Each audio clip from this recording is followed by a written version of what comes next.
നമസ്കാരം.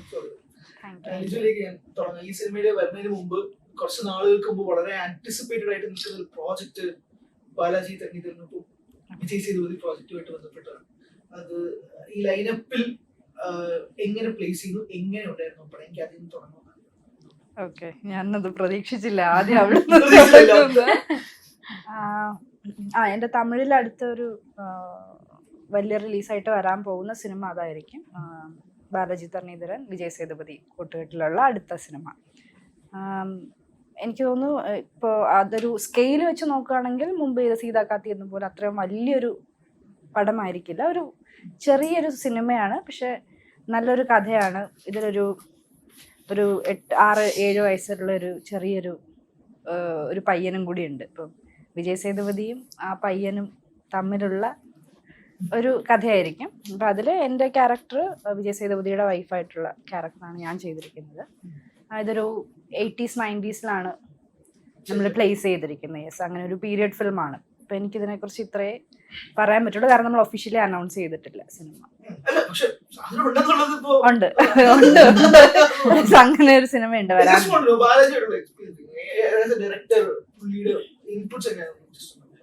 വളരെ കംഫർട്ടബിൾ ആയിരുന്നു വർക്ക് ചെയ്യാൻ. ഒരു അങ്ങനെ ബഹളങ്ങളൊന്നും ഇല്ലാത്ത ഒരു മനുഷ്യനാണ്. അപ്പോൾ ഒരു സീൻ നമ്മളുടെ അടുത്ത് എന്നും വന്നിട്ട് എന്താണ് ചെയ്യാനുള്ള സീൻ എക്സ്പ്ലെയിൻ ചെയ്യും. അത് നമ്മളെല്ലാ ആക്ടേഴ്സിനെയും കൂടി ഇരുത്തിയിട്ടാണ്.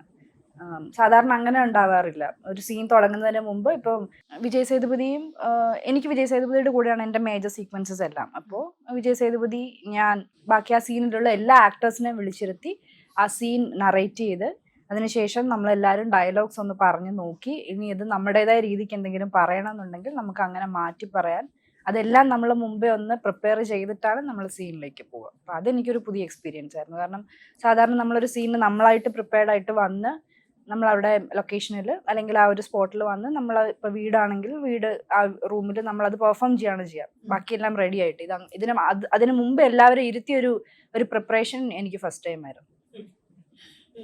സോ ഇപ്പോ ഈ നമ്മള് തുടങ്ങുന്ന അല്ലെങ്കിൽ നമ്മൾ ചെയ്തുകൊണ്ടിരിക്കുന്ന മെജോറിറ്റി ഒരു കോമഡി കഥാപാത്രങ്ങൾ നമ്മൾ പോർട്രേ ചെയ്യുന്നത്, അതായത് സീരിയസ് കഥാപാത്രങ്ങളിലേക്ക് വരുമ്പോൾ ചിലർക്ക് അത് പിടികിട്ടാറുണ്ട്. പലരും പറഞ്ഞു കേട്ടിട്ടുണ്ട് ഹ്യൂമർ ചെയ്യുന്നവർക്ക് ഏത് റോളും ചെയ്യാൻ പറ്റുന്നുള്ളൂ. അത് സത്യമാണ്? അങ്ങനെ ചോദിച്ചാൽ അറിയത്തില്ല.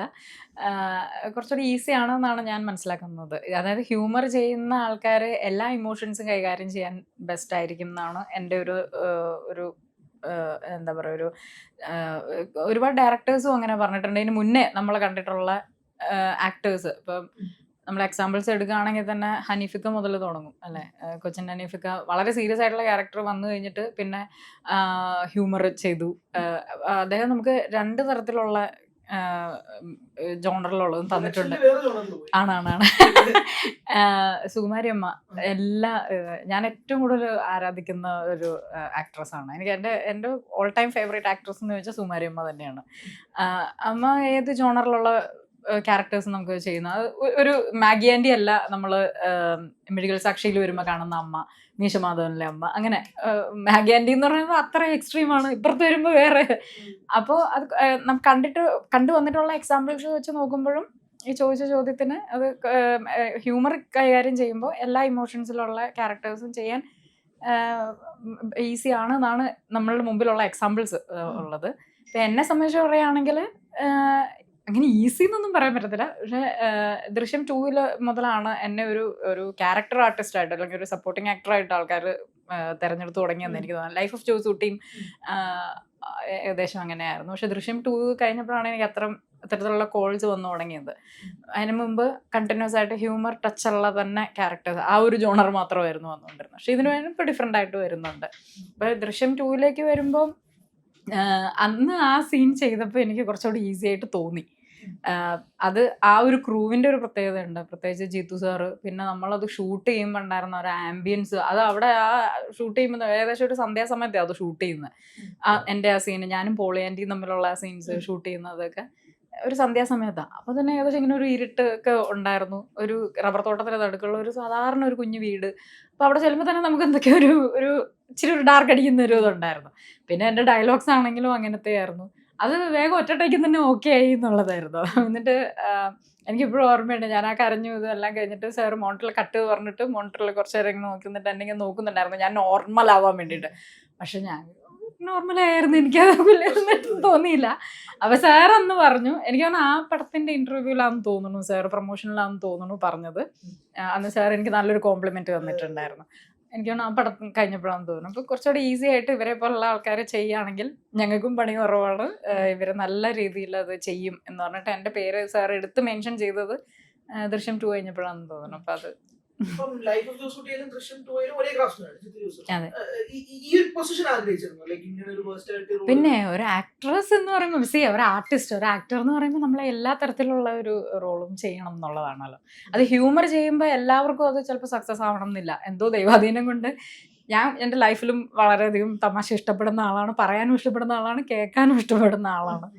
അപ്പോൾ ആ ഒരു ക്യാരക്ടറും എനിക്ക് എൻ്റെ ലൈഫിലും ഞാൻ അങ്ങനത്തെ ഒരാളാണ്. അപ്പോൾ അത് തന്നെയാണ് സിനിമയിൽ വന്നപ്പോഴും വളരെ ഈസി ആയിട്ട് ചെയ്യുന്നത്. പക്ഷെ അത് ചിലപ്പോൾ ചെയ്യുമ്പോൾ ചിലപ്പോൾ പാളിപ്പോവും. ടൈമിങ് ഒരു വളരെ പ്രധാനമാണ് ഹ്യൂമർ ഇത് ചെയ്യുമ്പോൾ. ചിലപ്പോൾ ചില നോട്ടങ്ങളായിരിക്കും, അല്ലെങ്കിൽ ചെറിയ വേർഡുകളൊക്കെ വെച്ചിട്ടൊക്കെ ആയിരിക്കും നമ്മൾ തമാശ എന്ന് പറഞ്ഞിട്ട് പോകുന്നതൊക്കെ. പക്ഷെ എന്തോ ഭാഗ്യത്തിന് അന്ന് അത് വന്നപ്പോൾ സക്സസ് ആയി. പിന്നെ എല്ലാ തരത്തിലുള്ള ക്യാരക്ടേഴ്സ് ചെയ്യണം എന്നുള്ളത് എല്ലാ ആർട്ടിസ്റ്റുകൾക്കും നിങ്ങൾ ആരോട് ചോദിച്ചാലും പറയുന്ന അങ്ങനെ ഒരു ടൈപ്പ് കാസ്റ്റ് ആയിട്ട് നിൽക്കരുത് എന്നുള്ളത് എല്ലാവരുടെ ഒരു ആഗ്രഹം തന്നെയാണ്. സ്ക്രിപ്റ്റ് സെലക്ട് ചെയ്യുന്നത് എങ്ങനെയാണെന്ന് പറഞ്ഞിട്ടുള്ളത്, അതായത് നമ്മുടെ ക്യാരക്ടർ വെയിറ്റേജ് നോക്കിയിട്ടാണോ, ഇതിന് പ്രാധാന്യം ഉണ്ടോ നോക്കിയിട്ടാണോ, അല്ലെങ്കിൽ ഞാൻ ചെയ്യാത്തത് മുന്നേ ചെയ്യണമെന്നുള്ള ആഗ്രഹമാണോ, അതോ ടെക്നീഷ്യൻസ് ആണോ? ഇപ്പൊ പറയുന്ന പോലെ വിജയ് സേതുപതിയുടെ കൂടെ വർക്ക് ചെയ്യുക, അല്ലെങ്കിൽ ഇതിന് പ്രോമിനന്റ് ആയിട്ടുള്ള ആർട്ടിസ്റ്റുകളുടെ കൂടെ വർക്ക് ചെയ്യുക, എന്താണ് എന്റെ ക്രക്സസ്? ലൈക് സൂര്യ ആരായാലും എന്താണ് എന്റെ മെയിൻ പ്രയോറിറ്റി? എല്ലായ്പ്പോഴും കഥയാണ്. കഥ, അതിന്റെ കൂടെ തന്നെ കഥാപാത്രം. ഇപ്പം എനിക്ക് വരുന്നതിൽ നിന്നാണ് ചൂസ് ചെയ്യാൻ പറ്റുക. അപ്പോൾ എപ്പോഴും എല്ലാ ആക്ടേഴ്സിനും എനിക്ക് തോന്നുന്നു പല ജോണേഴ്സിലുള്ള ക്യാരക്ടേഴ്സ് അല്ലെ വ്യത്യസ്ത തരം കഥാപാത്രങ്ങൾ ചെയ്യാനായിരിക്കും താല്പര്യം. ഇപ്പം എനിക്കും അത് തന്നെയാണ് എൻ്റെയും ഒരു പ്രയോറിറ്റി. ഒരു കഥ വരുമ്പോൾ അല്ലെങ്കിൽ ഒരു കഥാപാത്രം വരുമ്പോൾ നമുക്ക് എത്രത്തോളം വ്യത്യസ്തമായി ഇതിനു മുമ്പ് ചെയ്തിട്ടുള്ളതിൽ നിന്നും എത്രത്തോളം വ്യത്യസ്തമായ കഥാപാത്രമാണ് എന്ന് നോക്കും. പക്ഷെ എനിക്ക് കൂടുതലും വരുന്നത് ഈ പറയുന്ന ഒരു ഇമോഷണൽ ബാഗേജ് ഉള്ള തരം ക്യാരക്ടേഴ്സാണ് വരാറുള്ളത്. അപ്പം അതിൽ തന്നെ എന്ത് വ്യത്യസ്തതയാണുള്ളത്, അല്ലെങ്കിൽ എത്രത്തോളം വ്യത്യസ്തമാക്കി ചെയ്യാൻ പറ്റും എന്നാണ് ആലോചിക്കുക. പിന്നെ തീർച്ചയായിട്ടും അതിൻ്റെ വേറൊരു ഇമ്പോർട്ടൻ്റ് ഒരു ഫാക്ടർ തന്നെയാണ് ഈ ഒരു ടീം എന്ന് പറയുന്നത്. കാരണം ഒരു നല്ല ടീം അതിനെ ബാക്ക് ചെയ്യാനുണ്ട്, ഒരു നല്ല കഥയെ ബാക്ക് ചെയ്യാനുണ്ടെങ്കിൽ തീർച്ചയായിട്ടും അതിന് കിട്ടുന്ന സ്വീകാര്യത, അതിനൊരു ഡിഫറൻസ് ഉണ്ട്. ആ ഒരു വിസിബിലിറ്റി എന്ന് പറയുന്നത് തീർച്ചയായിട്ടും ഒരു ഹ്യൂജ്, അതൊരു വലിയ മാർജിൻ ഉണ്ടാവും. അപ്പോൾ പക്ഷെ എപ്പോഴും ഞാൻ ആദ്യം നോക്കുന്നത് എല്ലായ്പ്പോഴും കഥയും കഥാപാത്രവുമായിരിക്കും. അതിനുശേഷമാണ് ഈ പറയുന്ന ബാക്കി ആക്ടേഴ്സ് അല്ലെങ്കിൽ ഈ പറയുന്ന ഒരു ടീം എന്ന് പറയുന്നത്. കഥയും കഥാപാത്രവും ആണെങ്കിൽ പോലും അത് ഷൂട്ടിംഗ് ഫ്ലോറിലേക്ക് വരുമ്പോൾ ഡിഫറെന്റ് ആവുമല്ലോ ചില സമയങ്ങളിൽ. എനിക്ക് അറിഞ്ഞൂടെ എക്സ്പീരിയൻസ് സ്ക്രിപ്റ്റ് പോലെ ആയിരിക്കില്ല ഷൂട്ട് ചെയ്ത് വരുമ്പോൾ അതിന് ടീം ഇമ്പോർട്ടന്റ് അല്ലേ? ഞാൻ പറയുന്നത് ഒരു ന്യൂ കമേഴ്സ് ഒരു ഗംഭീര സ്ക്രിപ്റ്റ് ക്യാരക്ടറായിട്ട് വരുമ്പോഴേക്കും ഡു യു ട്രസ്റ്റ് ദം എന്നുള്ളത്? ഞാൻ അങ്ങനെ ട്രസ്റ്റ് ചെയ്യാറുണ്ട്. പക്ഷെ ചില സമയത്ത് നമുക്ക് പാളിച്ചകളും സംഭവിക്കും. ഇപ്പോൾ ഞാനിപ്പോൾ ഒരു 1-2 സിനിമകൾ പുതിയ ആളുകളുടെ കൂടെ ചെയ്തിട്ടുണ്ട്. കഥ നല്ല രസമുണ്ട്. അപ്പോൾ അവർക്ക് മേ ബി അവർക്ക് എക്സ്പീരിയൻസ് എന്ന് പറയുന്നത് അസോസിയേറ്റ് ചെയ്തൊക്കെ നിന്നിട്ടേ ഉണ്ടാവുള്ളൂ. ഫസ്റ്റ് ടൈം ആയിരിക്കും, ഡയറക്ടറായിട്ട് ഒരു ഫസ്റ്റ് ഫിലിം ആയിരിക്കും. പക്ഷെ ഞാൻ അവരെ പൊതുവെ ട്രസ്റ്റ് ചെയ്യാറുണ്ട്. ഞാൻ അങ്ങനെ ചെയ്തിട്ടുമുണ്ട് സിനിമകൾ. എല്ലായ്പ്പോഴും അത് നമ്മൾ വിചാരിക്കുന്ന പോലെ ആവണം എന്നില്ല. ചിലപ്പോൾ അവരുടെ എക്സ്പീരിയൻസ് കുറവുകൊണ്ടായിരിക്കും. ഒരു പുതിയ ആളാകുമ്പോൾ അല്ലെങ്കിൽ ആദ്യമായിട്ടൊരു സിനിമ മൊത്തമായിട്ട് നമ്മൾ തോളിലേക്ക് എടുത്ത് വെക്കുമ്പോൾ അല്ലെങ്കിൽ സംവിധാനത്തിലേക്ക് തിരിയുമ്പോൾ നമ്മൾ പ്രതീക്ഷിച്ച പോലെ ചിലപ്പോൾ അവർക്കും അത് ചെയ്യാൻ പറ്റണം എന്നില്ല. അപ്പം അങ്ങനെയും വന്നിട്ടുണ്ട്. പക്ഷെ ഞാൻ പുതിയ ആളുകളെയും ട്രസ്റ്റ് ചെയ്യുന്ന ആളാണ്. ഞാൻ അങ്ങനെയും സിനിമ ചെയ്യാറുള്ള ആളാണ്. അത് നമ്മുടെ കയ്യിലല്ല. അതിപ്പോ നമ്മളൊരു നല്ല ടീമിന്റെ കൂടെ ഒരു നല്ല സിനിമയാകും എന്ന് വിചാരിച്ച് ചെയ്യുന്ന സിനിമകളും പാളാറുണ്ട്. യെസ്. സോ അങ്ങനെ നമുക്ക് ജഡ്ജ് ചെയ്യാൻ പറ്റില്ല. അതാ അല്ല, ഞാൻ കഥയാണ് എപ്പോഴും നോക്കാറുള്ളത്. നല്ല കഥയാണെങ്കിൽ അതിനല്ലെങ്കിൽ എന്തെങ്കിലും ഒരു മെസ്സേജ് ഉണ്ട് എന്നാണെങ്കിൽ ഞാൻ എപ്പോഴും ഞാനൊരു ടീമും കൂടി അതിനെ ബാക്ക് ചെയ്യുന്നുണ്ടോ എന്ന് നോക്കി മാത്രമല്ല ഞാൻ കമ്മിറ്റ് ചെയ്യാറുള്ളത്. പുതിയ ആളുകളെയും ഞാൻ ട്രസ്റ്റ് ചെയ്യാറുണ്ട്.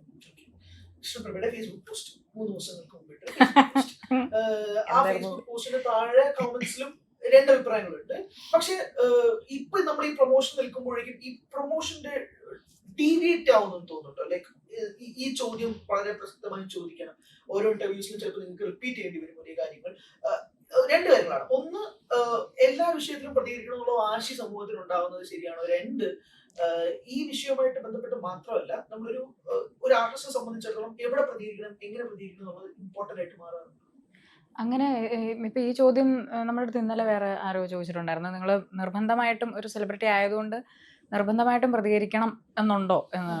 അങ്ങനെ ഒരു നിർബന്ധവും ഇല്ല. നമുക്ക് തോന്നുമ്പോൾ പറഞ്ഞാൽ മതി, പറഞ്ഞില്ലെങ്കിലും കുഴപ്പമൊന്നുമില്ല. ഇപ്പൊ സൈലൻസിനൊരു പവറുണ്ട്. Silence മണ്ടത്തരത്തൊക്കെ correct. അതെ അതെ, സൈലൻസിന് എല്ലാത്തിനും ഒരു പവറുണ്ട്. ഇപ്പൊ നമ്മൾ മ്യൂസിക് ക്ലാസ്സിൽ സാർ എപ്പോഴും പറയും, നമുക്ക് അതിലൊരു നോട്ടുണ്ട് സൈലൻസ് എന്നുള്ളതാണ്. അപ്പോൾ സൈലൻസിന് പാട്ടിന്റെ ആ നോട്ടുകളെ പോലെ തന്നെ സൈലൻസിനുള്ള നോട്ടിന് ഏറ്റവും കൂടുതൽ പ്രാധാന്യം ഉണ്ട് എന്ന് പറയാം. അതുപോലെ തന്നെയാണ് നമ്മുടെ ലൈഫിലും. അപ്പൊ അതുകൊണ്ട് മിണ്ടാതിരുന്നു എന്ന് വിചാരിച്ച് കുഴപ്പമൊന്നുമില്ല. അത് സമയത്തിനനുസരിച്ച് മിണ്ടാതിരിക്കുന്നത് നല്ലതാണ്. പക്ഷെ ഫോഴ്സ്ഫുള്ളി നമുക്ക് അങ്ങനെ എല്ലാത്തിലും അങ്ങനെ പോസ്റ്റ് ഇടണം എന്ന് നിർബന്ധമൊന്നുമില്ല. ഞാൻ പക്ഷേ എൻ്റെ എല്ലാ കാര്യത്തിലൊന്നും ഞാൻ അങ്ങനെ പോസ്റ്റ് ഇട്ടിട്ടൊന്നുമില്ല, പ്രതികരിക്കാതെ ഇരുന്നിട്ടുണ്ട്. എനിക്ക് നേരെയുള്ള കോൺട്രവേഴ്സീസിന് പോലും ഞാൻ അതിന് റിപ്ലൈ ചെയ്തിട്ടൊന്നുമില്ല. അത് കഴിഞ്ഞു, പിന്നെ ഇതിന് വെറുതെ കിടന്ന് പറഞ്ഞു അത് ഇട്ട് ഈ നേരത്തെ പറഞ്ഞ മണ്ടത്തരം പറയുന്നത് എന്തിനാന്ന് വിചാരിച്ചിട്ട് അങ്ങനെ മിണ്ടാതിരുന്നിട്ടുണ്ട്.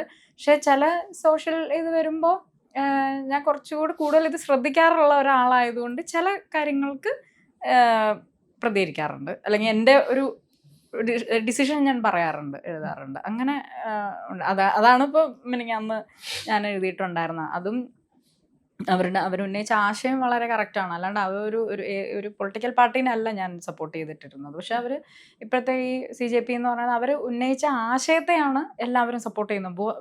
കൂടുതൽ ഭൂരിഭാഗം ആൾക്കാരും ആ ആശയത്തെയാണ് അവർ സപ്പോർട്ട് ചെയ്യുന്നുണ്ട്. ഞാനും അതിനെ ഉന്നയിച്ച വാദങ്ങൾ, കാര്യങ്ങൾ, അത് ശരിക്കും വേണ്ടതല്ലേ, ചേഞ്ചസ് വേണ്ടതല്ലേ, അതിനെയാണ് ഞാൻ സപ്പോർട്ട് ചെയ്തിട്ടത്. എനിക്ക് തോന്നിയിട്ടുള്ളത് എല്ലാ കാര്യങ്ങളിലും എപ്പോഴും എല്ലാവർക്കും പൊളിറ്റിക്സ് ഉണ്ട്. ഞാൻ പറയുന്ന ഒരു പാർട്ടി പൊളിറ്റിക്സ് എന്നല്ല. നമ്മുടെ ചുറ്റും നടക്കുന്ന കാര്യങ്ങളെക്കുറിച്ച് നമ്മൾ ബോധവാന്മാരാണെങ്കിൽ തീർച്ചയായിട്ടും അതിൽ നമുക്കൊരു അഭിപ്രായം ഉണ്ടാവും. തീർച്ചയായിട്ടും അത് ഈ പറഞ്ഞ പോലെ അതിന് രണ്ട് പക്ഷം ഉണ്ടാവും എപ്പോഴും. അപ്പം അത് എല്ലായ്പ്പോഴും നമ്മളത് പബ്ലിക്കായിട്ട് പോസ്റ്റ് ചെയ്യണം എന്ന് പറയുന്ന അങ്ങനെ ഒരു പ്രഷർ വരേണ്ട ആവശ്യമില്ല. അതിപ്പോൾ ഒരു എന്തെങ്കിലും ഒരു പൊസിഷനിൽ ഇരിക്കുന്നത് കൊണ്ട് എനിക്ക് ചുറ്റും നടക്കുന്ന എല്ലാത്തിനും ഞാനത് എൻ്റെ ഒപ്പീനിയൻ എന്താണോ അല്ലെങ്കിൽ എൻ്റെ പ്രതികരണം എന്താണോ അത് ഞാൻ പബ്ലിക്കായിട്ട് പോസ്റ്റ് ചെയ്യണം എന്നില്ല. അതിലൊരു പ്രഷർ ആരെങ്കിലും ചെലുത്തുകയാണെങ്കിൽ അതും ഒരു നല്ല സ്വഭാവമല്ല. നല്ല സ്വഭാവം എന്നല്ല, അതൊരു നല്ല പ്രവണതയല്ല. അതായത് ഇപ്പം നമ്മുടെ ഇവരൊന്നും ഇതിനെക്കുറിച്ച് പ്രതികരിക്കുന്നില്ല. ഞാൻ അങ്ങനെ കുറച്ച് കണ്ടു. ഇത് ചിലപ്പോൾ നമ്മൾ വളരെ സീനിയേഴ്സ് ആയിട്ടുള്ള ആർട്ടിസ്റ്റുകൾ അല്ലെങ്കിൽ സെലിബ്രിറ്റീസ് അവർ പ്രതികരിച്ചില്ല എന്ന് പറഞ്ഞിട്ട് വേറൊരു വിഭാഗം അവരെ ഇതാക്കുന്നു. അല്ലെങ്കിൽ ആരെങ്കിലും ഇപ്പൊ നടക്കുന്ന ഇഷ്യൂസിനെ കുറിച്ച് അവർക്ക് തോന്നി അവര് എന്തെങ്കിലും പോസ്റ്റ് ചെയ്യുകയാണെങ്കിൽ അപ്പൊ ഇതിനു മുമ്പ് നടന്നതിനൊന്നും നിങ്ങൾ പ്രതികരിച്ച് കണ്ടിട്ടില്ല, അപ്പൊ ഇതൊരു അജണ്ടയാണ്, ഇപ്പൊ നിങ്ങൾ ഇപ്പൊ പ്രതികരിക്കുന്നത് ഒരു അജണ്ടയാണ്, അങ്ങനെ പറഞ്ഞ് അതിനെ താറടിക്കുന്നവരെ നമ്മൾ സോഷ്യൽ മീഡിയയിൽ വരുന്ന എല്ലാ കാര്യങ്ങളും നമ്മൾ അങ്ങനെ ഗവനിക്കേണ്ട കാര്യമൊന്നുമില്ല കേട്ടോ. അങ്ങനെ ആൾക്കാർ ബഹളം വെച്ചോണ്ടിരിക്കും. ബഹളം വെക്കുമ്പോൾ നമ്മുടെ ബുദ്ധിക്കും യുക്തിക്കും അനുസരിച്ച് കാര്യങ്ങൾ ചെയ്താൽ മതി. പക്ഷേ ഇന്റൻസിറ്റി ആണോ പ്രശ്നം? ഇത്രയും ഇന്റൻസ് ആയിട്ടുള്ള നാഷണൽ തന്നെ ഏറ്റവും പ്രധാനപ്പെട്ട ടോക്കായി മാറുന്ന ഇഷ്യൂസ് സംസാരിക്കുമ്പോൾ നിങ്ങളെപ്പോഴുള്ള ഇൻഫ്ലുവൻസ് സംസാരിക്കുമ്പോൾ അതൊരു പാത്വേ ഉണ്ടാക്കുമല്ലോ. തീർച്ചയായിട്ടും ഒരുപാട് പേരെ ഇൻഫ്ലുവൻസ് ചെയ്യും. തീർച്ചയായിട്ടും അതുകൊണ്ടായിരിക്കാം ഒരു പക്ഷേ നിങ്ങൾ പ്രതികരിക്കണം. അല്ലെങ്കിൽ ഇപ്പൊ ലിജോനെ ആയിക്കോട്ടെ സോഷ്യലി റിലേറ്റഡ് ആയിട്ടുള്ള സിനിമകൾ ചെയ്യുമ്പോൾ സ്വാഭാവികമായിട്ട് ലിജോ പ്രതികരിക്കുന്നത് ക്യാരക്ടർ സിനിമയിലെ ക്യാരക്ടറാണ്. പക്ഷെ അത് നമ്മൾ റിയൽ ലൈഫിലേക്ക് പോർട്രേ ചെയ്യണോ വേണ്ടതെന്ന് സബ് ടു യുവർ ചോയ്സ്. അത് ഉണ്ടാവാറുണ്ടോ ഒരു ബാക്ക്ഗ്രൗണ്ട്? ഇല്ല, ഞാനതൊരു പ്രഷറായിട്ട് എടുക്കാറില്ല. ഈ പറയുന്ന പോലെ അതൊരു പ്രഷറായിട്ട് ഫീൽ ചെയ്തിട്ടുണ്ട്. ഇപ്പം ഒരുപാട് പേര് ഇതിനെപ്പറ്റി പറയുന്നു, ഇടുന്നില്ല, നമ്മൾ പോസ്റ്റ് ചെയ്യുന്നില്ല സെലിബ്രിറ്റീസ്. ഇല്ല, എൻ്റെ അടുത്ത് അങ്ങനെ പേഴ്സണലി ചോദിച്ചിട്ടില്ല. ഞാൻ എപ്പോഴെങ്കിലും എനിക്ക് പോസ്റ്റ് ചെയ്യണം എന്ന് തോന്നുന്ന കാര്യങ്ങൾ ഞാൻ തീർച്ചയായിട്ടും പോസ്റ്റ് ചെയ്തിട്ടുണ്ട്. ഞാൻ അതിനാരെയും പേടിച്ച് അല്ലെങ്കിൽ എന്തെങ്കിലും ഇനിയിപ്പോൾ അതിനെതിരെ എനിക്കെതിരെ എന്തെങ്കിലും ഞാൻ ഈ അഭിപ്രായം പറഞ്ഞത് കൊണ്ട് ഇങ്ങനെ ഒരു തുറന്ന പറച്ചിൽ നടത്തിയത് കൊണ്ട് അല്ലെങ്കിൽ ഞാൻ എന്തെങ്കിലും പോസ്റ്റ് ചെയ്തത് കൊണ്ട് അവരെന്തെങ്കിലും പറയുമോ എന്നുള്ള ഒരു അങ്ങനെ പേടിച്ചിരിക്കുന്ന ഒരാളല്ല ഞാൻ. തീർച്ചയായിട്ടും സംസാരിക്കേണ്ട കാര്യങ്ങൾ എനിക്കത് പബ്ലിക്കായിട്ട് എന്തെങ്കിലും എനിക്കൊരു വിഷയത്തെക്കുറിച്ച് സംസാരിക്കണം തോന്നുമ്പോൾ അല്ലെങ്കിൽ എനിക്കതിൽ എൻ്റെ പ്രതികരണം അല്ലെങ്കിൽ എൻ്റെ ഒപ്പീനിയൻ എന്താണെന്ന് അതൊന്ന് പബ്ലിക്കായിട്ട് എല്ലായിടത്തും പറയണമെന്ന് തോന്നുന്ന സന്ദർഭങ്ങളിൽ മാത്രം ഞാനത് പോസ്റ്റ് ചെയ്യാറുണ്ട്. ഞാൻ പൊതുവേ ഒരു സോഷ്യൽ മീഡിയയിൽ ഞാൻ ഒട്ടും ആക്റ്റീവ് അല്ലാത്ത ഒരാളാണ്. എൻ്റെ പേജ് ഈ പറയുന്ന പോലെ ഞാൻ നിൽക്കുന്ന പ്രൊഫഷനിൽ എനിക്ക് ഇത് ആവശ്യമാണ്, മൂവി പ്രൊമോഷൻസിന്റെ പാർട്ടായിട്ട്. സോ അതിനുവേണ്ടി മാത്രം ഞാൻ അത് യൂസ് ചെയ്യുന്ന ഒരാളാണ്. അല്ലെങ്കിൽ എൻ്റെ പേജ് നോക്കി എല്ലാവർക്കും അറിയാം, കൂടുതൽ ഇനി പറയുന്ന സിനിമകളുടെ റിലീസിനോടനുബന്ധിച്ച് മാത്രമാണ് എൻ്റെ ഒരു പേജ് ഒന്ന് ആക്റ്റീവായിട്ട് ഉണ്ടാവുക. സോ അങ്ങനെയുള്ള എനിക്ക് തോന്നുന്ന സമയത്ത് അല്ലെങ്കിൽ ഒരു വിഷയത്തിൽ പ്രതികരിക്കണം തോന്നും. തീർച്ചയായിട്ടും ഇപ്പൊ നടക്കുന്ന പ്രൊട്ടസ്റ്റിനെ അല്ലെങ്കിൽ ആ ഒരു മൂവ്മെന്റിനെ സപ്പോർട്ട് ചെയ്യുന്ന ആളാണ് ഞാൻ. കാരണം അവര് വളരെ സമാധാനപരമായിട്ട് കുട്ടികള് ഒരു മൂവ്മെന്റ്, ഒരു പ്രൊട്ടസ്റ്റ് നടത്തുന്ന സമയത്ത് ഒരു പ്രകോപനവും ഇല്ലാതെ ഗവൺമെന്റ് അതിനെ ഭയങ്കര ക്രൂരമായ രീതിയിലാണ് അല്ലെങ്കിൽ ബ്രൂട്ടലായിട്ടാണ് അതിനെ അടിച്ചമർത്തുന്നത്. അത് അവരതിനെ ഒരു ത്രെട്ടായിട്ട് കാണുന്നതുകൊണ്ടാണ്. പക്ഷെ അതൊരിക്കലും ഒരു ത്രെട്ട് അല്ല. ഇത് ഇന്നൊരു ദിവസം എല്ലാവരും കൂടി തീരുമാനിച്ച് തെരുവിൽ ഇറങ്ങി തുടങ്ങിയതല്ല. പെട്ടെന്നൊരു ദിവസം ഉണ്ടായ ഒരു കാര്യമല്ല ഇത്. അപ്പൊ ഇതിനു മുമ്പ് നമ്മൾ എത്രയോ പ്രാവശ്യം നമ്മൾ ഉന്നയിച്ച കാര്യങ്ങൾ ഗവൺമെന്റ് കേൾക്കാൻ തയ്യാറാവുന്നില്ല. അവരവരുടെ തെറ്റ് അംഗീകരിക്കാനോ അത് തിരുത്താനോ തയ്യാറാവുന്നില്ല. അപ്പൊ നമുക്ക് വേറെ മാർഗമില്ല എന്നുള്ള തിരിച്ചറിവിലാണ് ഇങ്ങനെയുള്ള മൂവ്മെന്റുകളും പ്രൊട്ടസ്റ്റുകളും ഉണ്ടാവുന്നത്. അപ്പൊ തീർച്ചയായിട്ടും അതിനെ കേൾക്കാൻ നിൽക്കണം. ഇങ്ങനെ ഒരു അവസ്ഥ ഉണ്ടാക്കാൻ പോലും നിൽക്കാതെ അവരെ കേൾക്കാൻ ആദ്യമേ തയ്യാറാവുകയാണെങ്കിൽ ഇത്രയും പ്രശ്നങ്ങൾ ഉണ്ടാവില്ല. അപ്പൊ തീർച്ചയായിട്ടും ഗവൺമെന്റ് ചെയ്യേണ്ട ഒരു കാര്യം, അത് ഏത് ഗവൺമെന്റ് ആയാലും ചെയ്യേണ്ട ഒരു കാര്യം എന്ന് പറഞ്ഞാൽ നമ്മൾ തെരഞ്ഞെടുത്ത് വിട്ടിരിക്കുന്ന ആളുകളാണ് അവിടെ ഇരിക്കുന്നത്. അപ്പൊ തീർച്ചയായിട്ടും അവരുടെ മെയിൻ റെസ്പോൺസിബിലിറ്റി എന്ന് പറയുന്നത് ജനങ്ങളെ കേൾക്കുക എന്നുള്ളതാണ്. അപ്പൊ അത് ആദ്യം അവർ കേൾക്കണം. അപ്പൊ ആ കാര്യത്തിൽ ഞാൻ തീർച്ചയായിട്ടും ഇപ്പൊ നടക്കുന്ന മൂവ്മെന്റിനെ ഞാൻ സപ്പോർട്ട് ചെയ്യുന്നുണ്ട്. പക്ഷെ ഞാനത് പബ്ലിക്കായിട്ട് പോസ്റ്റ് ചെയ്യുന്നുണ്ടോ ഇല്ലയോ എന്നുള്ളത് അത് എനിക്കൊരു പ്രഷർ, എനിക്കെന്നല്ല ആർക്കും അതൊരു പ്രഷർ ആവാൻ പാടില്ല. അപ്പൊ ഞാൻ ബാക്കിയുള്ളവരെല്ലാവരും ഇടുന്നുണ്ട്, അപ്പൊ ഞാൻ ഇടുന്നില്ല, അപ്പൊ എന്നെ കുറിച്ച് ആളുകൾ എന്ത് വിചാരിക്കും അല്ലെങ്കിൽ എന്നെ പറ്റി ആളുകൾ പറയുന്നു എന്നുള്ളത് കൊണ്ട് മാത്രം ഞാൻ നിർബന്ധിതയാവുകയാണ്. ഞാൻ അങ്ങനെ ഒരു എന്താണ് ഇല്ലേ, ഞാൻ സപ്പോർട്ട് ചെയ്യുന്നോ ഇല്ലയോ, ഞാൻ ഫോർ എക്സാമ്പിൾ പറയാണ്, ഞാൻ അതിനെക്കുറിച്ച് എന്തെങ്കിലും പോസ്റ്റ് ചെയ്യാൻ നിർബന്ധിതയാവുകയാണെങ്കിൽ അതൊരു നല്ല പ്രവണതയല്ല.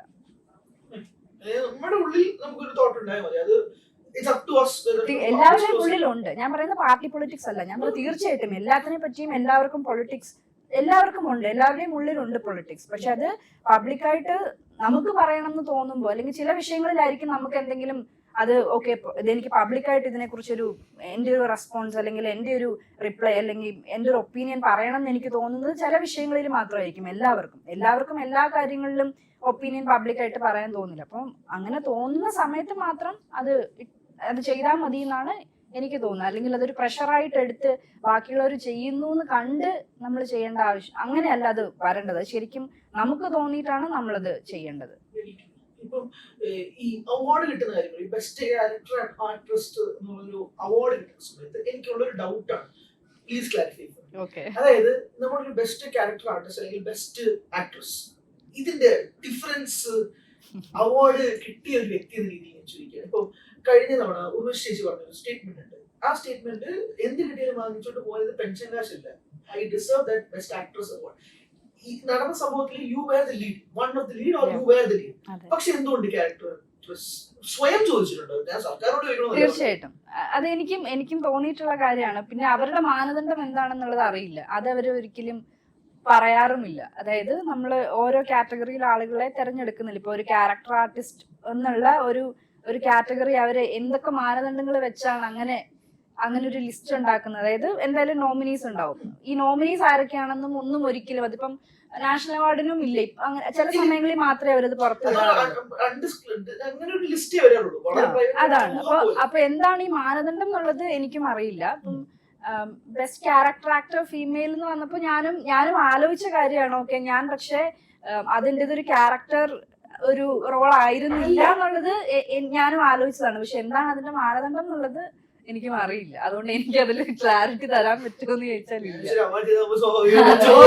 ഇല്ല. എനിക്ക് കാരണം ഞാൻ ആ ഒരു സിനിമയ്ക്ക് എനിക്കൊരു അവാർഡ് കിട്ടും ഞാൻ അങ്ങനെയും പ്രതീക്ഷിക്കും. ഇപ്പൊ ചില സിനിമകളിൽ ചില ക്യാരക്ടേഴ്സ് ചെയ്യുമ്പോൾ നമ്മൾ പ്രതീക്ഷിക്കും ഓക്കെ നന്നായി ചെയ്തു എന്ന് പറയുന്നു, അല്ലെങ്കിൽ ആളുകളുടെ റെസ്പോൺസ് ആയിക്കോട്ടെ, മൊത്തത്തിൽ നമുക്ക് ചിലപ്പോൾ കിട്ടുമായിരിക്കും. നമ്മൾ പ്രതീക്ഷിക്കുന്ന ചില സിനിമകളോ ചില കഥാപാത്രങ്ങളോ ഉണ്ടാകും. പക്ഷെ ഈവൻ നടന്ന സംഭവത്തിന് എനിക്കൊരു സ്റ്റേറ്റ് അവാർഡ് ഞാൻ ഒരിക്കലും പ്രതീക്ഷിച്ചിരുന്ന സമയത്തല്ല കിട്ടിയത്. അത് കിട്ടിയത് എനിക്ക് ഈ പറയുന്ന പോലെ ഒരു ക്യാരക്ടർ ആക്ടർ ഫീമെയിൽ ആണ്. പക്ഷെ അതിന്റെ മാനദണ്ഡം എനിക്ക് അറിയേയില്ല. ഞാനന്ന് ആലോചിച്ച കാര്യമാണ്. ഓക്കെ, നടന്ന സംഭവത്തില് ഞാൻ അതിൽ ഈ പറയുന്ന രണ്ട് നായകന്മാരാണ്, അവർക്ക് 2 പേരാണ്. അതിൽ ഞാൻ സുരാജ് ഏട്ടന്റെ വൈഫായിട്ടാണ് ചെയ്തിട്ടുള്ളത്. അത് യെസ് നമ്മൾ നോക്കുമ്പോ നായകൻ നായിക എന്നുള്ളതിലാണ്. പക്ഷെ അത് എന്താണെന്ന് ചോദിച്ചാൽ അറിയില്ല, അതിന്റെ മാനദണ്ഡം എനിക്ക് അറിയില്ല. ഇപ്പൊ നമ്മൾ ചോദിച്ച പോലെ തന്നെ ഈ ക്യാരക്ടേഴ്സ് തെരഞ്ഞെടുക്കുന്നത് നമ്മൾ ആ ഒരു ജസ്റ്റ് ഫ്രാങ്ക് ആയിട്ട് ചോദിക്കുക, നമ്മുടെ സ്പേസ് ഇപ്പൊ എങ്ങനെയാണ്? ലൈക്ക് നമ്മൾ ഡയറക്ടറിനോട് ചാൻസ് ചോദിക്കുന്നതായിക്കോട്ടെ, അല്ലെങ്കിൽ നമ്മളെ തേടി എത്തുന്ന ക്യാരക്ടേഴ്സ് ആയിക്കോട്ടെ, നമ്മൾ എംപ്ലോയിഡ് ആയിരിക്കേണ്ടത് നമ്മുടെയും കൂടെ ഉത്തരവാദിത്വം. തീർച്ചയായിട്ടും ഇത് അതിന്റെ കൂട്ടത്തിലാണ് നമ്മുടെ പാഷൻ, ഇപ്പൊ പാട്ടായാലും ഡാൻസ് ആയാലും എല്ലാം ക്യാരി ഫോർവേഡ് ചെയ്യുന്നത്. പക്ഷെ അൾട്ടിമേറ്റ്ലി അഭിനയമാണ് നമ്മുടെ കോറ്. ഞാൻ പറയുന്നത് ചാൻസ് ചോദിക്കാറുണ്ട്. ചോദിക്കുന്നത് ഇപ്പോൾ നമ്മൾ ഇത്രയും ഇതായ പോലും ചോദിക്കുന്നതാണോ, അല്ലെങ്കിൽ നമ്മളെ തേടി എത്തുന്നതിൽ സെലക്ട് ചെയ്യുക? അങ്ങനെയല്ല. ഇപ്പൊ ചില സിനിമകൾ നമ്മളെ തേടി വരുന്ന സിനിമകളായിരിക്കും. നമ്മൾ ഇപ്പം ഇത് ഇപ്പൊ ഈ റീസെന്റ് സിനിമകൾ ചെയ്തു, ഇപ്പൊ ഇതിന്റെ ട്രെയിലർ ലോഞ്ച് ചെയ്തൊക്കെ കണ്ടപ്പോഴത്തേനും ഞാൻ കുറച്ചുകൂടെ ലൈവ് ആയിട്ടുണ്ട്. അപ്പൊ അങ്ങനെ ഇവര് സിനിമകൾ ചെയ്യുന്നുണ്ടല്ലോ എന്ന് വിചാരിച്ചിട്ട് അങ്ങനെ എനിക്ക് 2-3 കോഴ്സുകൾ വന്നിട്ട് ഇപ്പൊ 2 പടങ്ങൾ ഇപ്പൊ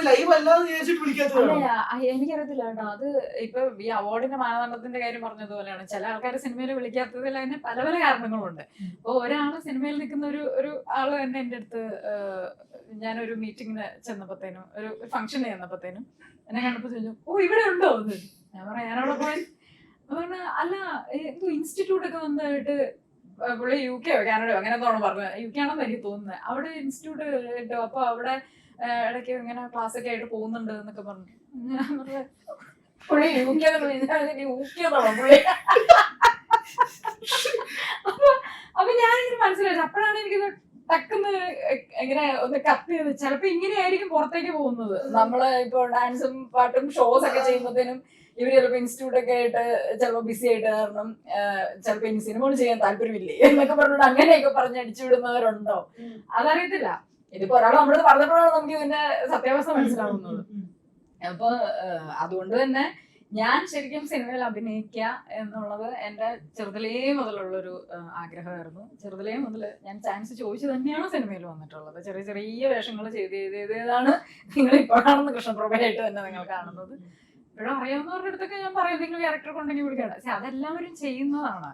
പിന്നെ സിനിമയ്ക്ക് നമുക്കാണ് സിനിമയിൽ നിൽക്കുക എന്നുള്ളത് ആവശ്യം. അപ്പോൾ എല്ലാവരോടും നമ്മൾ പറയും എന്തെങ്കിലും ക്യാരക്ടർ ഉണ്ടെങ്കിൽ വിളിക്കുക കേട്ടോ. അതെല്ലാവരും എനിക്കറിയാവുന്ന എല്ലാ ആർട്ടിസ്റ്റിനും അത്യാവശ്യം മെയിൻ ലീഡ് ചെയ്യുന്നവർ പോലും ഇപ്പോഴും ഓഡീഷൻസിന് ഇപ്പോഴും അറ്റൻഡ് ചെയ്യുന്നവരുണ്ടോ അതർ ലാംഗ്വേജിലൊക്കെ. അപ്പം ഞാൻ അതിശയം വിചാരിച്ചിട്ടുണ്ട് എനിക്ക് ഓഡീഷന് പോകാൻ പേടിയാണ്. കാരണം ഇതുവരെ ഞാൻ ഓഡീഷൻ അറ്റൻഡ് ചെയ്തിട്ടില്ല. പക്ഷെ അല്ലാതെ പരിചയമുള്ളവരോടൊക്കെ ഞാൻ ചോദിക്കാറും ഒക്കെ ഉണ്ട്. പിന്നെ ഇത് എന്തുകൊണ്ട് വിളിക്കുന്നില്ല, ചില ആൾക്കാർ ഇപ്പൊ ഹരി ചോദിച്ച പോലെ ചിലവർ പറയും അപ്പൊ ഇന്ന ക്യാരക്ടറൊക്കെ വേണമെങ്കിൽ കൃഷ്ണയ്ക്ക് ചെയ്യാമായിരുന്നല്ലോ, അല്ലെങ്കിൽ ഇന്ന സിനിമയിൽ വരാമായിരുന്നല്ലോ. ഇതൊന്നും നമ്മുടെ കയ്യിലില്ല. നമുക്ക് നിജ പറഞ്ഞ പോലെ വിളിക്കുന്നതും കിട്ടുന്നതുമാണ് നമ്മൾ ചെയ്യുന്നത്. ട്രൈ ചെയ്യുക എന്നുള്ളതാണ് ഒരു ആക്ടറിനെ സംബന്ധിച്ചിടത്തോളം ചെയ്യാൻ പറ്റത്തുള്ളൂ. എന്തുകൊണ്ട് വിളിക്കുന്നില്ല എന്നുള്ളത് നിങ്ങൾ ക്രൂ മെമ്പേഴ്സിനോട് തന്നെ ചോദിക്കേണ്ടി വരും.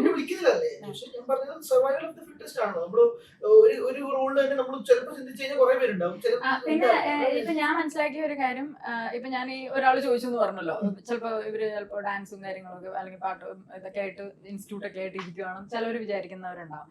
അപ്പൊ ഞാൻ ഒരു ഇടക്കാലത്ത് ചെയ്ത സിനിമകള് ഇത്തരം പ്രോമിനന്റ് ആയിട്ടുള്ള സിനിമ ബാനറിലുള്ള സിനിമകളായിരുന്നില്ല. അപ്പൊ അതുകൊണ്ട് തന്നെ അവരുടെ ചിലപ്പോൾ ഫിനാൻഷ്യൽ പ്രശ്നങ്ങൾ കൊണ്ടോ ഒക്കെ റിലീസ് വൈകി പോയിട്ടുണ്ടാവും. വേണ്ട രീതിയിൽ ശ്രദ്ധിക്കപ്പെടാതെ പോയ സിനിമകളുണ്ടാവും. നമ്മൾ റിലീസ് ചെയ്യാതെ പോയ സിനിമകൾ ഇഷ്ടംപോലെ ഉണ്ട്. പിന്നെ റിലീസ് ചെയ്തിട്ടും ആരും അറിയാതെ പോയ സിനിമകളുണ്ട്. അപ്പൊ നമ്മൾ വിചാരിക്കും അയ്യോ ഈ സിനിമ നന്നാവുമല്ലോ, അത് ചെറിയ സിനിമകളാണെങ്കിൽ നന്നാവുമല്ലോ, നല്ല സ്റ്റോറി ആണെങ്കിൽ നന്നാവും എന്നൊക്കെ വിചാരിച്ചിട്ട്. പക്ഷെ മാർക്കറ്റിംഗ് ഒരു ഫാക്ടർ തന്നെയാണ്. മിക്ക സിനിമകളും ഇപ്പൊ നമ്മളിവിടെ ഇരിക്കുന്നത് പോലും നമ്മളെ പ്രേക്ഷകരിലേക്ക് എത്തിക്കുകയാണ്. ഞങ്ങൾ ഇങ്ങനെ ഒരു പ്രോഡക്റ്റ് ആയിട്ടാണ് വന്നിട്ടുള്ളത് അല്ലെങ്കിൽ ഇതാണ് ഉള്ളത്. അപ്പൊ ചില ആൾക്കാർ അതിന്റെ മാർക്കറ്റിംഗ് സൈഡിൽ വീക്ക് ആയതുകൊണ്ട് ഒത്തിരി നല്ല പടങ്ങൾ അറിയാതെ പോകുന്നുണ്ട്. അപ്പൊ അത്തരം സിനിമകളുടെ ഭാഗമായി പോയത് കൊണ്ടും ഒക്കെ ഒരു ഗ്യാപ്പ് ആൾക്കാർക്ക് ഫീൽ ചെയ്തിട്ടുണ്ട്. എന്നെ സംബന്ധിച്ചിടത്തോളം ഞാനിപ്പോഴും സിനിമകൾ ചെയ്യുന്നുണ്ട്, എന്റെ ഷോസും കാര്യങ്ങളും ഒക്കെ ചെയ്യുന്നുണ്ട്. പക്ഷെ ഇപ്പൊ എന്റെ അടുപ്പിച്ച് വന്ന ഇപ്പൊ E4 ആയിരുന്നു ദൃഢം, ജീത്തു സാർ പ്രൊഡ്യൂസ് ചെയ്ത പടമായിരുന്നു ദൃഢം. പിന്നെ ദൃശ്യം 3-ലുണ്ടായിരുന്നു. ഇത് അടുപ്പിച്ച് ഇത് കഴിഞ്ഞിട്ടാണ് ഇപ്പൊ ഉന്മാദം വരുന്നത്. അപ്പൊ ഈ അടുപ്പിച്ച് ഇപ്പൊ ഇതേപോലെയുള്ള പ്രൊമോഷൻസിന് എല്ലാത്തിനും വരുമ്പോ കുറെ പേര് വിചാരിച്ചു ഓക്കെ ഇവര് സിനിമ ചെയ്യുന്നുണ്ട്. അപ്പൊ ശരിയാണല്ലോ, അന്ന് ഇവരൊരു ക്യാരക്ടറിന് കാസ്റ്റ് ചെയ്യേണ്ടതാണല്ലോ എന്ന് പറഞ്ഞിട്ടാണ് തോന്നുന്നു. ഞാനത് വിചാരിക്കുന്നതാണ്. എനിക്ക് അങ്ങനെ തന്നെയാണെന്ന് തോന്നുന്നത്. നമ്മളെപ്പോഴും ലൈവായിട്ട് നിൽക്കുമ്പോഴാണല്ലോ നമ്മളെ ഓർമ്മ വരുന്നത്. അപ്പൊ അങ്ങനെ ആൾക്കാര് വിളിച്ചു തുടങ്ങിയിട്ടുണ്ട് വീണ്ടും.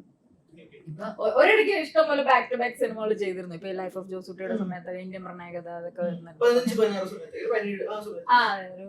15, 16, 17 ഒക്കെ വരെ ഭയങ്കര തുടർച്ചയായിട്ട് സിനിമ ഉണ്ടായിരുന്നു. പിന്നെ അതും കുറഞ്ഞു. പിന്നെ സിനിമയുടെ രീതികൾ മാറി. ഫീമെയിൽ ക്യാരക്ടേഴ്സ് പ്രത്യേകിച്ച് സപ്പോർട്ടിങ് ഇതുപോലെ ഒരു ക്യാരക്ടർ റോളിലുള്ള ഫീമെയിൽ ക്യാരക്ടേഴ്സ് കുറഞ്ഞു. അപ്പൊ അതാണ് ഞാനിപ്പം നമ്മുടെ ഉന്മാദത്തിന്റെ ഒരു വലിയൊരു സന്തോഷം ഞാൻ കഴിഞ്ഞ ദിവസം ഞാൻ പറയണ്ടായി. കുറവാണ് ശരിക്കും പറഞ്ഞ അയൽവാസികളുടെ ആയിട്ടുള്ള ഒരു കോമ്പിനേഷനൊക്കെ അല്ലെ, ഒരു ഹീറോ ഹീറോയിനോ ചിലപ്പോ ഒരു ഹീറോ മാത്രമേ ഉണ്ടാവുള്ളൂ ഒരു സിനിമയില്, ഫീമെയിൽ ക്യാരക്ടേഴ്സേ കാണത്തില്ല. അപ്പൊ ഈ അയൽവാസികളുടെ ഒരു ഇതൊക്കെ നമ്മൾ കുറെ ആയി ഇപ്പൊ ഒരു സിനിമയിൽ കണ്ടിട്ട്. അങ്ങനെ ഇപ്പൊ പണ്ടത്തെ ആ ഒരു ഇടക്കാല സിനിമകളിലൊക്കെ ഇഷ്ടം പോലെ കൂട്ടുകാരുണ്ടായിരുന്നു, അച്ഛൻ അമ്മ ക്യാരക്ടേഴ്സ്, അയൽവാസികള് ഒക്കെ കാണായിരുന്നു. ഇപ്പൊ അങ്ങനെ കുറവാണ്, ഇല്ലാന്നല്ല കുറവാണ്.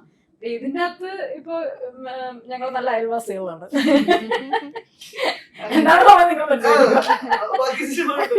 അതെ, അപ്പൊ അത്രയും ഇത് കുറഞ്ഞു വരുന്നതിന്റെ ഒക്കെ ഉണ്ട്. ഇപ്പൊ ഞാനിവിടെ ജീവനോടുണ്ട്, എല്ലാവരോടും പറയണം. ഇപ്പൊ ഈ പറഞ്ഞ പോലെ തന്നെ ഓഡിഷൻസിന്റെ കാര്യം ലുക്ക് ടെസ്റ്റ് എന്ന പേരിൽ ഇപ്പോഴും വിളിക്കാറുണ്ട്? ഇപ്പൊ ഇല്ല. ഞാൻ അവസാനമായിട്ട് ഓഡിഷൻ അറ്റൻഡ് ചെയ്തത് JBM-നായിരിക്കും. അതിനുശേഷം പക്ഷെ JBM വരെ ഞാൻ അറ്റൻഡ് ചെയ്തു. കാരണം JBM-ന് മുമ്പ് ഞാൻ തമിഴില് JBM-ന് മുമ്പ് എന്റെ ആദ്യത്തെ തമിഴ് സിനിമയിലേക്ക് എനിക്ക് ഓഡിഷൻ ഉണ്ടായിരുന്നു. അത് കഴിഞ്ഞിട്ട് ഈ സിവപ്പ് മഞ്ചൾ പച്ച കണ്ടിട്ടാണ് എന്നെ JBM-ലേക്ക് ഓഡിഷൻ വിളിക്കുന്നത്. സോ അതും ഞാൻ ഓഡിഷൻ അറ്റൻഡ് ചെയ്തിട്ട് തന്നെയാണ് ആ സിനിമ എനിക്ക് കിട്ടുന്നത്. അപ്പോഴും അവരിങ്ങോട്ട് വിളിച്ചിട്ടല്ലേ ഇങ്ങോട്ടേക്ക്. ഞാൻ പറഞ്ഞത് കാസ്റ്റിംഗ് കോൾ എന്നൊക്കെ പറഞ്ഞിട്ടുണ്ടല്ലോ. അപ്പൊ അതിലേക്ക് നമ്മൾ അങ്ങോട്ട് അയച്ചു കൊടുക്കുന്നവരുണ്ട്, ഫോട്ടോസും പ്രൊഫൈലൊക്കെ അയച്ചു കൊടുക്കുന്ന ഇപ്പോഴും ഉണ്ട്. എനിക്കറിയാവുന്ന കുറെ ആക്ടേഴ്സ് ഉണ്ട് ഇപ്പോഴും. അപ്പൊ അങ്ങനെയുള്ളവര് അപ്പൊ ചിലപ്പോ അവര് സെലക്ട് ചെയ്തിട്ട് വിളിക്കായിരിക്കും. ഇപ്പൊ ലിജോനെ വിളിച്ച വ്യത്യാസമുണ്ട്. ലിജോനെ ഒരു നല്ലൊരു പ്രോജക്റ്റിൽ കണ്ടിട്ട് ഇന്നൊരു ക്യാരക്ടറിനെ ഇപ്പൊ ലുക്ക് ടെസ്റ്റ് എന്ന് വേണമെങ്കിൽ പറയാം അല്ലെ, അങ്ങനെ തന്നെ വിളിച്ചവരുണ്ട്. അപ്പൊ ആദ്യത്തെ ബേസിക് സ്റ്റെപ്പ് ഓഡീഷൻ ഉണ്ടല്ലോ, അതെനിക്ക് ഭയങ്കര പേടിയാണ്. എനിക്ക്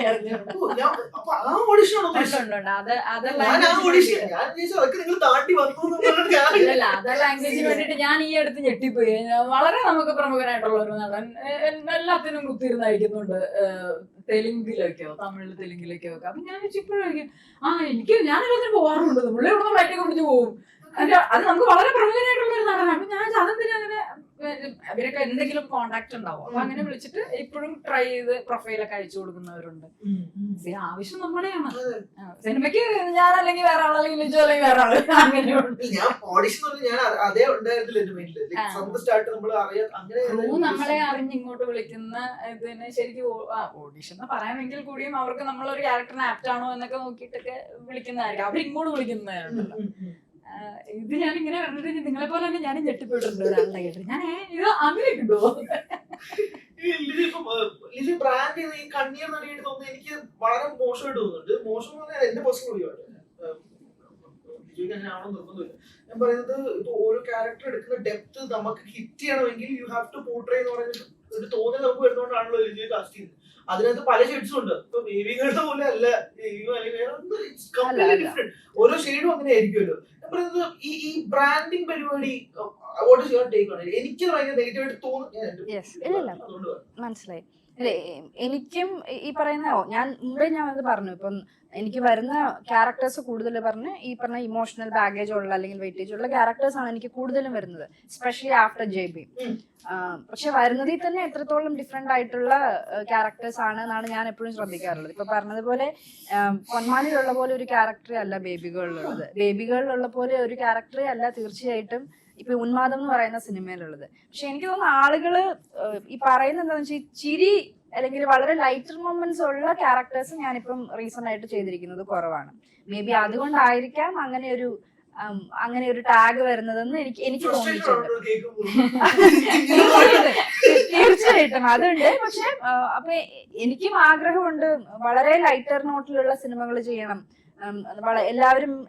ആരും സിനിമ കണ്ട് ഭയങ്കര ടെൻഷൻ അടിച്ച് വീട്ടിലേക്ക് പോകാൻ ഇഷ്ടപ്പെടുന്നവരല്ല. തീർച്ചയായിട്ടും ഒരുപാട് ടെൻഷനിൽ നിന്ന് രക്ഷപ്പെടാനായിരിക്കും തീർച്ചയായിട്ടും സിനിമ കാണാൻ വരുന്നത്. അപ്പൊ അങ്ങനെയുള്ള സിനിമകളുടെ പറഞ്ഞിരിക്കണ്ടേ, നമ്മുടെ ഒരു പോസ്റ്റർ റിലീസ് ചെയ്തപ്പോ എനിക്ക് പുള്ളി മെസ്സേജ് ഇട്ടിരിക്കാം, എനിക്ക് തോന്നുന്നു ചിരിയാണ് ആളുകള് മിസ് ചെയ്യുന്ന ഒരു ഫാക്ടർ എന്ന് തോന്നുന്നു. കാരണം ഇപ്പൊ പൊന്മാനിലാണെങ്കിലും ഞാൻ അങ്ങനെ ചിരിക്കുന്ന ഒരുപാട് മൊമെന്റ്സ് ഇല്ല ആ സിനിമയിലും. ഇപ്പൊ ഉന്മാദത്തിലേക്ക് വരുമ്പോഴും അങ്ങനെ ചിരി ചിലപ്പോൾ കുറവായിരിക്കും, ബേബികളിൽ ഒട്ടും തന്നെ ചിരിയില്ല. അപ്പൊ അതായിരിക്കും ആളുകൾ ഈ പറയുന്നത്. അല്ലെങ്കിൽ ചിലപ്പം ചില തമാശ ഉള്ള സിനിമകൾ അല്ലെങ്കിൽ അങ്ങനെയുള്ള ലൈറ്റർ മൊമെന്റ്സ് ഒന്നും ഞാൻ ചെയ്യുന്ന ക്യാരക്ടേഴ്സിലോ സിനിമകളിലോ കുറവായിരിക്കും എന്നുള്ളതായിരിക്കും. ഏതിലാ ഉണ്ട്, പക്ഷെ അങ്ങനെയുള്ള സിനിമകൾ ആരും എടുക്കാറില്ല. ഇപ്പം ചാക്കോച്ചനോട് ഇന്നലെ നല്ല ഈ കഴിഞ്ഞ 2 ദിവസങ്ങളായിട്ട് എല്ലാവരും ചോദിച്ചുകൊണ്ടിരിക്കുന്ന, മിക്ക ഇന്റർവ്യൂസിലും ചോദിക്കുന്നതാണ്, ചാക്കോച്ചൻ സ്ഥിരമായിട്ട് പോലീസ് വേഷങ്ങളാണ് ചെയ്യുന്നത്. അപ്പൊ ചാക്കോച്ചൻ ഈ 3 സിനിമ, ഇത് 3ാമത്തെ സിനിമയാണ്, പക്ഷെ ഇതിനിടയിൽ ചാക്കോച്ചൻ വേറെ ഒരുപാട് സിനിമകളും ഒരുപാട് കഥാപാത്രങ്ങളും ചെയ്തിട്ടുണ്ട്. ഇങ്ങനെ ഒരു ചോദ്യം വരുന്നത് മേ ബി ഷാഹി കബീറിന്റെ തന്നെ സിനിമകളിൽ 3 വ്യത്യസ്ത തരം പോലീസ് കഥാപാത്രങ്ങളിൽ കാണുമ്പോഴാണ് അങ്ങനെ ഒരു ചോദ്യം. പക്ഷെ അതിനിടയിൽ വേറെ ക്യാരക്ടേഴ്സ് ചെയ്തു എന്നുള്ളത് ആളുകൾക്ക് ആവുന്നില്ല. അപ്പൊ അതേപോലെ തന്നെയാണ് എന്റെ കാര്യം. ഇപ്പൊ നടന്ന സംഭവം, അതെ, ഞാൻ സംശയം എന്ന് പറഞ്ഞൊരു മൂവി ചെയ്തിട്ടുണ്ടായിരുന്നു. അതിലും അങ്ങനെ ടുവേർഡ്സ് എൻഡ് മാത്രമേ ഉള്ളൂ ഈ പറയുന്ന ഒരു ഇമോഷണൽ ഒരു ഇത് വരുന്നത്. ബാക്കിയെല്ലാം അതും ലൈറ്റർ നോട്ടിൽ പോകുന്ന സിനിമയാണ്. പക്ഷെ ആ ക്യാരക്ടേഴ്സ് ഒന്നും ആളുകൾ ശ്രദ്ധിക്കാത്തത് കൊണ്ടാണോ ചിലപ്പോ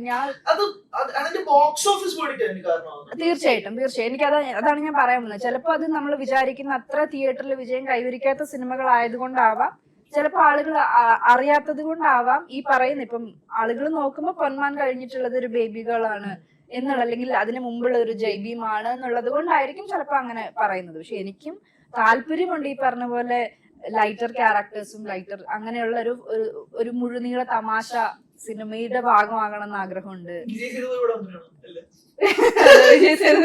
പക്ഷെ അതൊരു വളരെ ലൈറ്റർ നോട്ടിലുള്ള ഒരു സിനിമയാണ്. ഇത് ഈ പറഞ്ഞാൽ ആരാണ് ഇതൊക്കെ ബ്രാൻഡ് ചെയ്യണമെന്ന് നമുക്ക് അറിയത്തില്ല. അങ്ങനെ ബ്രാൻഡ് ചെയ്യുന്നവരുണ്ടെന്നുണ്ടെങ്കിൽ ഒന്ന് പോയി ചോദിക്കായിരുന്നു. ഇത് ഞാൻ അറിയത്തില്ല, അത് ചിലരങ്ങ് പ്ലേസ് ചെയ്തേക്കുവാ. അതൊന്നും ഇപ്പൊ എനിക്കത് സ്ഥിരം വരാറുണ്ട്. എസ്പെഷ്യലി മൂവി റിലീസിനോടനുബന്ധിച്ച് നമുക്ക് ലാസ്റ്റ് ഒരു പ്രസ് മീറ്റ് ഉണ്ടാവും. അപ്പൊ ആരെങ്കിലും ഒരാളാ ചോദിച്ചത് ഞാൻ അപ്പോഴും എല്ലാ പ്രാവശ്യം ഞാനത് പറയാറുണ്ട്. ഇപ്പൊ ഞാൻ നേരത്തെ പറഞ്ഞില്ലേ, ഒരാൾ പറഞ്ഞു ഞാൻ ഇവിടെ ഇല്ല എന്ന് പറഞ്ഞു എന്നുള്ളത്. ശരിക്കും അയാൾക്ക് എന്റെ നമ്പർ ഉണ്ട് കയ്യിൽ, ഒന്ന് വിളിച്ചു ചോദിച്ചാൽ ഇവിടെ ഇല്ലേ, ഇവിടെ ഉണ്ടോ, അല്ലെങ്കിൽ ഇന്നൊരു പ്രോജക്റ്റിന് വേണ്ടിയിട്ട് കാസ്റ്റ് ചെയ്യാൻ പുള്ളിക്ക് എന്നെ വിളിച്ചു ചോദിച്ചാൽ മതി. ആരോ പറഞ്ഞു എന്ന് പറഞ്ഞിട്ടാണ് പുള്ളി എന്റെ അടുത്ത് പറയുന്നത്. വേണമെങ്കിൽ വിളിച്ചു ചോദിച്ചാൽ പോരെ, ഇതിലേക്ക് ആരോ പറഞ്ഞു വിശ്വസിക്കുന്നത്. ഇപ്പൊ അതുപോലെ തന്നെയാണ് ഈ ബ്രാൻഡിങ് ആണെങ്കിലും. നമുക്ക് ഒരാൾക്ക് ഒരു ക്യാരക്ടറിലേക്ക് കാസ്റ്റ് ചെയ്യാൻ തോന്നിയാൽ അത് അവരുടെ തീരുമാനമല്ലേ, അങ്ങനെ കാസ്റ്റ് ചെയ്താൽ മതി. ഇവരിപ്പൊ ഇന്ന ഒരു ജോണറിൽ ഇത് ചെയ്യുള്ളൂ എന്ന് ഇപ്പം ചിരിക്കണ ലിജോനെ കണ്ടു ഞാനും സത്യം പറഞ്ഞ വിചാരിച്ചു ഇതൊന്നും കഷ്ടം കിട്ടുന്നല്ലേ ചെയ്യാൻ പറ്റുള്ളൂ. ഞാൻ തന്നെ വിളിക്കും. ഓക്കെ, ഉന്മാദത്തിലേക്ക് വരുമ്പോ ഒരു സൈക്കോളജിക്കൽ ത്രില്ലർ സസ്പെൻസ് ഒക്കെ ട്രെയിലറിൽ ഫീൽ ചെയ്യുന്നുണ്ട്. പിന്നെ എനിക്ക് തോന്നുന്നു നല്ല കട്ടയാണ് ട്രെയിലർ. ഞാൻ ഇപ്പൊ ഷായിക്കോട് പറയാറ്, കാരണം ഒരു ഹിന്ദി കിട്ടുന്നില്ല. ഞാൻ 5-6 വട്ടം ട്രെയിലർ ഉണ്ട്, എന്തെങ്കിലും ക്രാക്ക് ചെയ്യാൻ ഡീകോഡിംഗ് ഒക്കെ പറയത്തില്ല, അതുപോലെ എന്തെങ്കിലും കിട്ടാൻ വേണ്ടി. എനിക്ക് സത്യം പറഞ്ഞ ഒന്നും കിട്ടിയില്ല. ഞാൻ പിന്നെ അവസരം മടുത്ത് നിർത്തി ആയത് വെച്ച് കയറി എന്ന് പറയുന്ന പോലെ. ട്രെയിലർ കണ്ട് നിങ്ങൾ രണ്ടുപേരുടെയും പെർസ്പെക്റ്റീവ് എങ്ങനെയാണെന്ന് അറിഞ്ഞാൽ കൊള്ളാം ആസ് എൻ ആർട്ടിസ്റ്റ്. കാരണം ഒരു നിങ്ങൾ ഉദ്ദേശിച്ച പോലെ അല്ലെങ്കിൽ അതിനേക്കാളോ ഇങ്ങനെയായിരുന്നോ ട്രെയിലർ, നിങ്ങൾ സാറ്റിസ്ഫൈ ചെയ്തോ അതോ അതിനേക്കാളും പോയി? തീർച്ചയായിട്ടും ഞാൻ എന്റെ ഒരു എക്സ്പെക്ടേഷന് മേലെയാണ് ട്രെയിലർ കണ്ടപ്പോ തോന്നിയത്. പക്ഷെ ആ ഒരു പേസിലായിരിക്കണം മൂവി എന്നില്ല.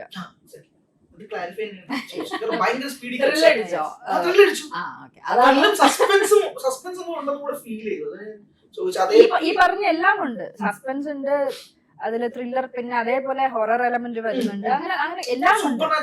യെസ്, എല്ലാം ഉണ്ട്. പക്ഷെ ഇപ്പൊ നമ്മള് ട്രെയിലറിൽ കാണുന്ന ഒരു പേസ് ആവണം എന്നില്ല. അതാ ഞാൻ ചോദിച്ചത്, ത്രില്ലർ അടിച്ചോ.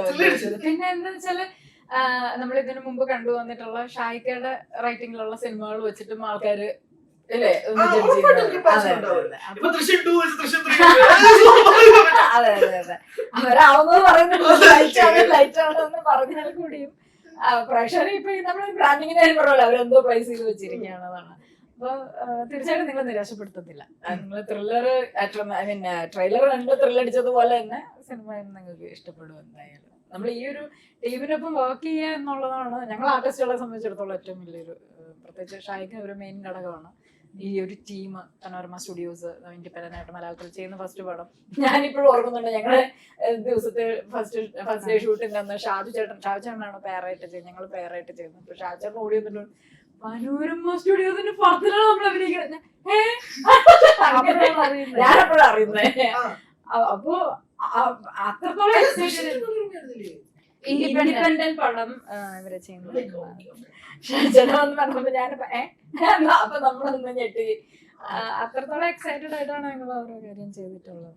ഞാനൊരു വ്യൂവറിന്റെ ഭാഗത്തുനിന്ന് പറഞ്ഞാൽ ഇതുപോലുള്ള ഒരു മൊമെന്റും കൂടിയായിരുന്നു ട്രെയിലറിൽ ഉണ്ടായത്. പക്ഷെ ആ സംഭവം ഞാൻ മൈൻഡിൽ കീപ്പ് ചെയ്യാം. ഈ പേസിംഗിന്റെ പരിപാടി അതും ഓഡിയൻസിന് ക്ലാരിഫൈ ആവുമെന്ന് വിചാരിക്കുന്നു. So thank you so much. Thank you അടിപൊളിയാവട്ടെ, ഗംഭീരമാവട്ടെ, നിങ്ങളുടെ ദിവസമാവട്ടെ.